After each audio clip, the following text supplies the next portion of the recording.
Some of the greatest music ever comes out of putting people in the same environment and just making it work. If you want to go for more of a creative, free thinking, free time-based project, then working over the web has got to be way more fun. Brandon is sort of a musical soulmate, as it were. We have similar sensibilities. He can put it out there and play really funky and lay it down, and at the same time I know inside him he is actually very thoughtful about it and what he does. Sheldon has an insane amount of talent. How he attacks a piano or a keyboard it can be pretty intimidating if you don't know. It's kind of cool to watch. But he always seems pretty happy when he's playing, and that goes a long way.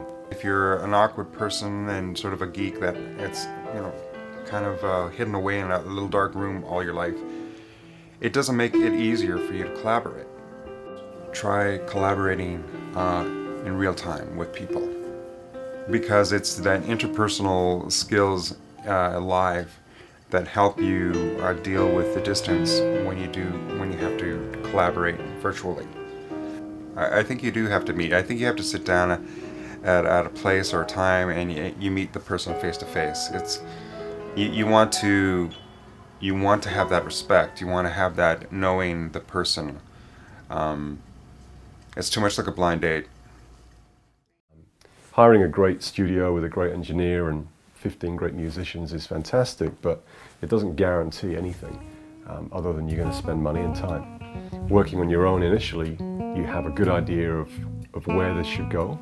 If you know the people that you plan to collaborate with, you can probably visualize acoustically how that's going to end up as a finished product as well. Sometimes a piece of music works for you and you can draw from it, and some things just leave you dry. If there's a deadline or if there's a purpose for it, then you have to work it through, and then you have to use dialogue. You get on the phone as soon as possible and you talk about it and work it out. If there is no deadline, then you can bail. Just say, look, I'm not feeling the love here. Gotta go. Or do you have something else? And that happens too. And there's no love lost, because really it's a very personal thing. Really, you need to just go back to that person and explain, this is where we started out, this is where we've gone, we kind of want to readdress some of that middle stuff. And most players are open to that, because it's not about their idea is the only way. It has to be a collaboration.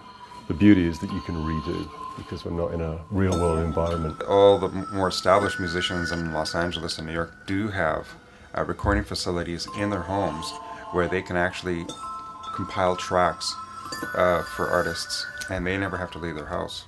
I've done entire albums right here in my pajamas. If you're working with people in the same room at the same time, then you're going to be influenced by what you hear them play, and also influenced by what you don't want to have them hear you play. You need to be careful as to when you bring people in. If we're not going to be working in the same room or same environment, let's maximize the fact that we're working individually and then put it together at the end. I think it allows you the time in the room to allow things to naturally form. And there's the pressure of somebody looking over your shoulder isn't occurring. Whether it's going for a walk or walking away, you don't have somebody checking their clock behind you. And I think that's important too, is the ability to walk away and maybe draw inspiration or maybe an idea from another locale. So I can go across the street and I can just I can sit in the playground and spin around the merry-go-round and just kind of let ideas kind of whirl in my head, and then I can come back and then sit down and go, okay, that's where I'm going. Most musicians are creative, individualistic, sometimes crazies who need to be kind of left to do their own thing. Virtually or real time needs to be fun.